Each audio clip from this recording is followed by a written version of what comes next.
الصمد لم يلد ولم يولد ولم يكن له كفوا أحد. Assalamu alaikum everyone. Welcome back to my Quran journaling series.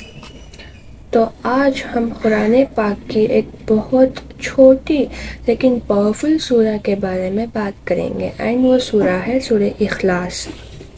تو ہم پہلے سورہ اخلاص کا نازل کس طرح سے ہوا وہ جان لیں گے. پہلے زمانے میں مکے کے کچھ لوگ اسٹیچوز کو یعنی بتوں کی عبادت کرتے تھے، تو تب یہ لوگ آپ صلی اللہ علیہ وسلم کا مذاق اڑاتے اور ان کو کہتے تھے کہ دیکھو یہ ہمارا رب ہے، تو آپ بتاؤ آپ کا رب کون ہے. تو تب ان کے اس سوال کا جواب دینے کے لیے یہ سورہ اخلاص نازل ہوئی، جس میں اللہ تعالیٰ نے اپنی صفات بیان کی ہے. اینڈ یہ ایک ایسی سورہ ہے جو بہت سے مومنوں کے دل میں ایک اسپیشل پلیس رکھتی ہے. اینڈ دس سورہ is commonly loved by everyone because each and every verse of this surah holds a deep message. And اس سورہ کے بہت سارے بینیفٹس ہیں and few of them are equal to 1/3 of the Quran in reward.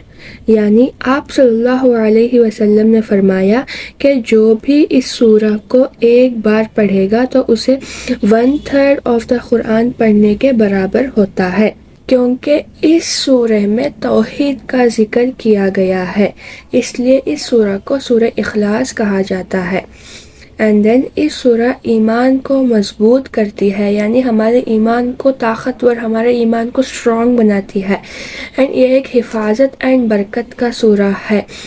اس سورہ کو سمجھنے سے اللہ پر یقین اینڈ محبت اور زیادہ بڑھ جاتی ہے.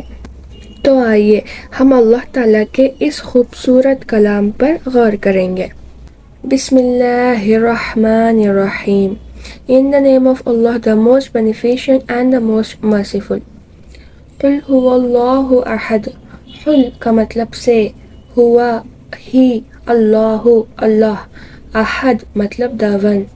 کہہ دو وہ اللہ ہے جو ایک ہے، یعنی کہہ دیجئے وہ اللہ ہے جو یعنی ایک ہے، یعنی تنہا ہے.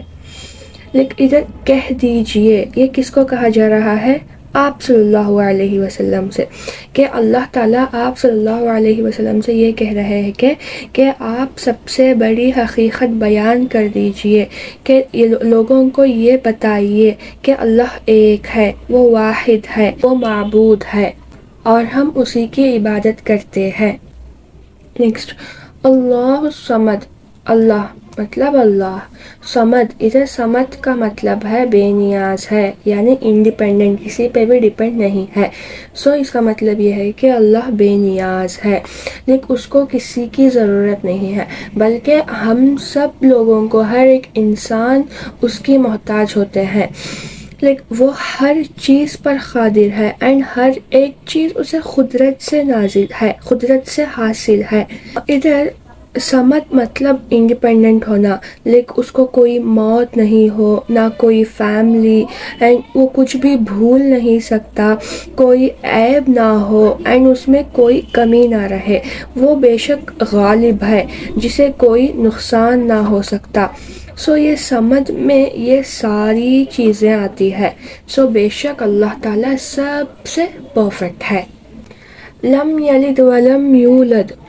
لم مطلب نہ، یلد وہ جنم دیتا ہے، ولم اور نہ، یولد وہ پیدا کیا گیا ہے، مطلب نہ اس کی کوئی اولاد ہے اور نہ وہ کسی کا اولاد ہے.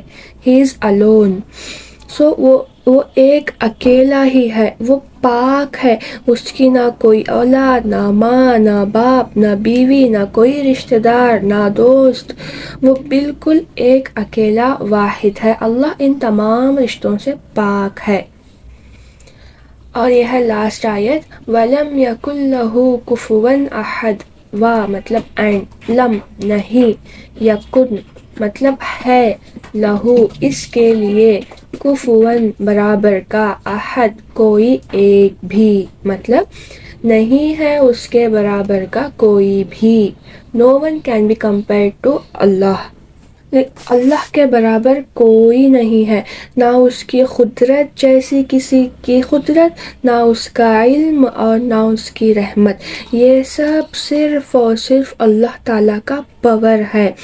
حضرت ابو ہریرہ فرماتے ہیں کہ آپ صلی اللہ علیہ وسلم نے فرمایا کہ اللہ تعالیٰ فرماتے ہیں کہ بنی آدم نے مجھے جھٹلایا، یہ اس کے لیے مناسب نہ تھا اور مجھے گالی دی، اور یہ بھی اس کے لیے ضرورت نہ تھی، لیکن یہ بھی اس کے لیے جائز نہ تھا، اور اس کا مجھے جھٹلانے کا مطلب یہ ہے کہ وہ جو کہتا ہے کہ میں اسے دوبارہ ہرگز پیدا نہ کروں گا، بٹ میرے لیے دوبارہ پیدا کرنا پہلی بار پیدا کرنے سے زیادہ مشکل نہیں ہے، اور وہ مجھے گالی دینا، اس کا مطلب یہ ہے کہ وہ کہتا ہے کہ اللہ تعالیٰ کی اولاد ہے، یعنی اللہ تعالیٰ اللہ کی اولاد کہنے کو گالی سمجھتے ہیں، بیکاز وہ صرف ایک ہی ہے، اس کے برابر کوئی نہیں ہے، اینڈ اس کا کوئی شریک بھی نہیں، لیکن یہ ایک ورڈ کے اندر کتنا کچھ ہے۔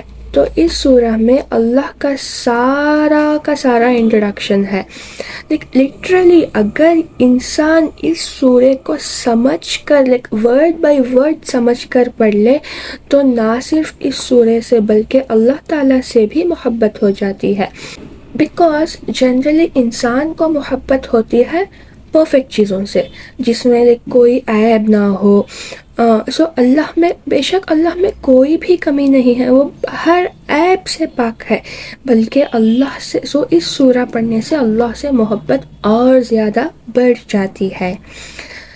رہی مین بات، یہ انسان کو شرک سے پاک کر دیتی ہے، because Allah is seeing openly کہ وہ ایک ہے، وہ واحد ہے، اور اس کے برابر کوئی نہیں ہے، انسان کو خالص کر دیتی ہے، شرک سے پاک کر دیتی ہے، خالص کر دیتی ہے، سو اس سورہ کو اخلاص کا نام دیا گیا ہے۔ سو اوورآل اس سورہ میں وی کین سی دیٹ اللہ ایک ہے، وہ واحد ہے، وہ بے نیاز ہے، نہ اس کی کوئی اولاد، نہ وہ کسی کا اولاد، نہ کوئی بچہ، نہ بیوی، نہ کوئی رشتہ دار، اینڈ اللہ کے برابر کوئی بھی نہیں ہے۔ I hope this journaling session gave you a beautiful message of سورہ اخلاص۔ اللہ ہمیں قرآن سمجھنے کی اور اس پر عمل کرنے کی توفیق عطا فرمائے۔ ویڈیو پسند آئے تو لائک اینڈ سبسکرائب ضرور کریں، and be ready for the next journaling video. Take care of your ایمان۔ السلام علیکم ورحمۃ اللہ وبرکاتہ۔ قل هو الله أحد مدد الله مدد مدد الله مدد قل هو الله أحد قل هو الله أحد